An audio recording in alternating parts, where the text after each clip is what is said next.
It's Chuck here back with Milton Daily Homes. I'm in my sister-in-law's kitchen in Montreal, and we're right about to head back to Milton. So, got 23 on the list. I'm going to get right to it. First one up is 100 Millside, number 306.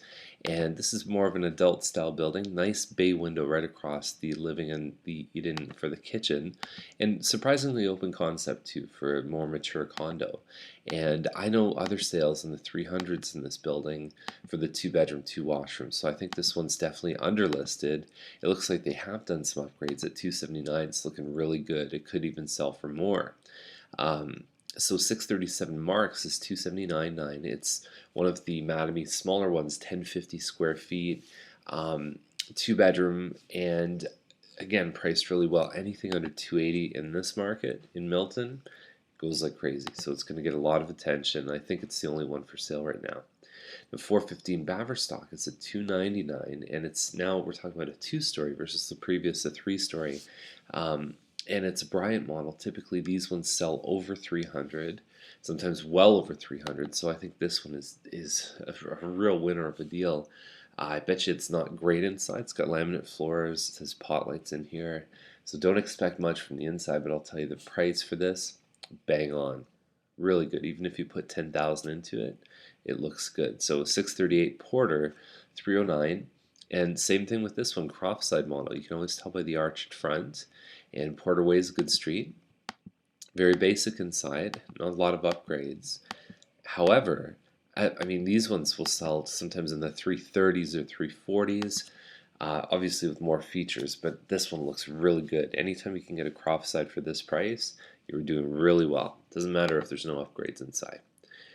Now, 652 Frank is a Springdale. It's a 1357 square feet, 3 stories, so no backyard. 313.9. There's been one or two sales that have sold way up in here, but they're sort of outliers, and most of them are between 290 and about 305 or so. And this one here is okay. It looks nice. Pot lights they've done inside. I mean, there's nothing wrong with it. I just think when you're competing at this level with the 2 stories, things like that, you got to really be on. Now, I think the better one to actually get that amount of money is this one here on Spire. So when you look at the difference here, really the same price, 1,000 difference. Great kitchen in there, hardwood floors, hardwood on the main, hardwood on the second. There's no carpet in this home, and it's looking really sweet. It's nice pictures. Everything's really kicking on this one. This would have a better chance of getting plus, more than 310. Okay, so 113 Livingston here, 319, and it's not bad. It's a Featherstone. I mean, everything is okay. 319, 1,500 square feet, townhome. It's okay. I think it's definitely got some value points.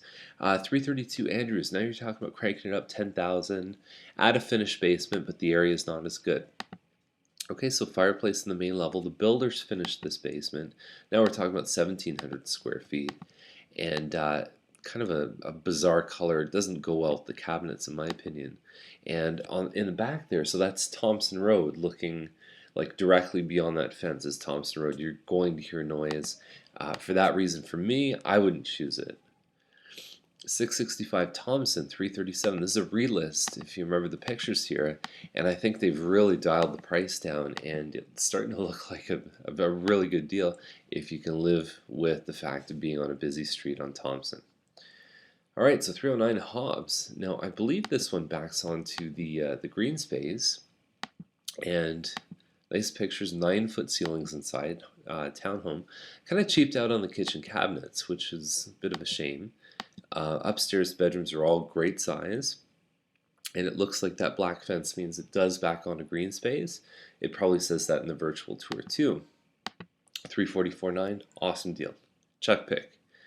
Now 657 Bennett, I put this picture first. That you've got a pie-shaped lot, and the actual model, you got to fix that picture, by the way.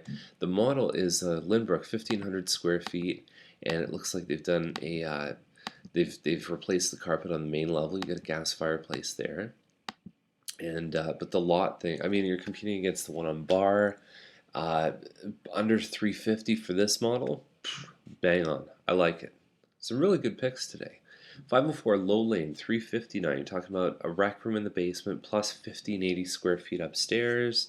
And there's no pictures yet, but I think that it would definitely be interesting. Hardwood fireplace, California shutters, second floor laundry with a drain. All that stuff is really good, and it's got a nice view of the pond. Again, not too bad. Now, Waters is competing at 10,000 higher than that, and it's an end unit townhome, and it's got municipal fencing here. So that's a wood lot that's protected over there. Beyond the wood lot is train tracks, so you will still hear the train here. No finished basement on this one. The pictures look nice. Galley style kitchen, some pantry space, and that'd be a nice place to sip some coffee or some beer and just really enjoy the views here. Big fan of this one. And so next one up is Woodlawn. It's on the good part of Woodlawn on the interior side, and it looks really nice inside. It's done hardwood floors, upgraded a lot of stuff. This is an 80s home, so this was built, 25 years ago. And the interesting thing about those is that furnace, roof, air conditioning, most of that stuff needs to be replaced around 20 years. So some of these homes are in beautiful shape, especially if they've been upgraded. Now the kitchen looks small from this picture. You can see how the fridge really sort of intrudes on the island there. And that's pretty common. I know this layout, and it might be the case. All right, finished basement and a nice deck out back, a little bit higher than the comparables. It'd be one to see in person though. 266 Pettigrew, 399, and it's 1,800 square foot semi. I think it's got to have something special inside in order to ask this price. We'll wait for the pictures on that one. And next one up is Hepburn, and 422.9. There's no hardwood. The kitchen looks really nice, and beyond that, it doesn't really separate itself enough. I would expect this to be in the lower fours. Let me show you what I mean. So we crank up to 429. We got this one on Lancaster here. Bigger home, okay, so 1,820 square feet this one, and a finished basement. You got the hardwood. You got all the stuff. So the difference in value is more than what the difference in asking prices is. And yeah, great looking finished basement. They've even done a little kitchenette downstairs. Bit of work outside. So I like this one. More basic models have sold in the 415s, 420s on this one, so priced well. 901 Yates is a Thistle Bay, 2230 square feet. Again, hardwood floors, nice layout, great looking kitchen. That'll definitely draw people in to go have a look. And then there's the family room there. Crown moldings in this home. Put a lot of work in. The ensuite's huge in this home, and all the bedrooms are really good too. So overall, if it had a double garage, I've had clients that have said, Chuck, I would stay in this house for the rest of my life. Single car garage, so 459. Now, interesting comparison now.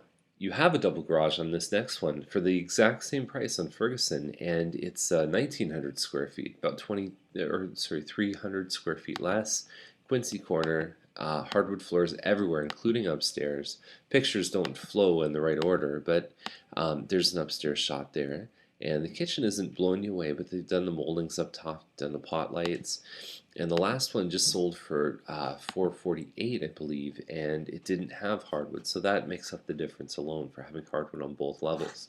165 McLaughlin, 524.9, and it's just under 24 square feet. Looks like it's had some upgrades done. Competes against the Huxleys and things like that for the Manme.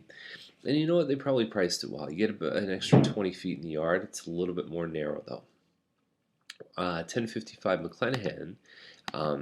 It says 100,000 in upgrades in this one. It says the basement's been finished with a kitchenette.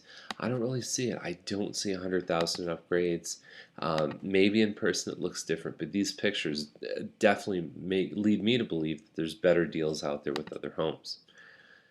So anyhow, 927 Kennedy, 569, and it's interesting what it says down in the comments here. So there is a finished basement, but it says that it's 2,800 square feet of luxurious living space. That could include the basement, in which case this home's a lot smaller, and it probably isn't as good of a deal. I'd expect 2,800 square feet plus a finished basement when you're getting into this price range, but it does have a good sized lot. It's a 100-foot lot. And last one up is 759 Reese. Apparently there's views of the escarpment from the front and backyard, so I don't know how you really do that, but unless it's on a rotating lot. But 639, hardwood floors, and it's a nice looking home, gas fireplace, all that stuff. and there's the view there. So you have a lot. If you're looking for a premium lot with a lot of good stuff around it, this one could be the one for you. So that's our list for today. So I will bid you farewell from Montreal, and I'll be back in Milton. And have a great day. I'll talk to you tomorrow. Bye.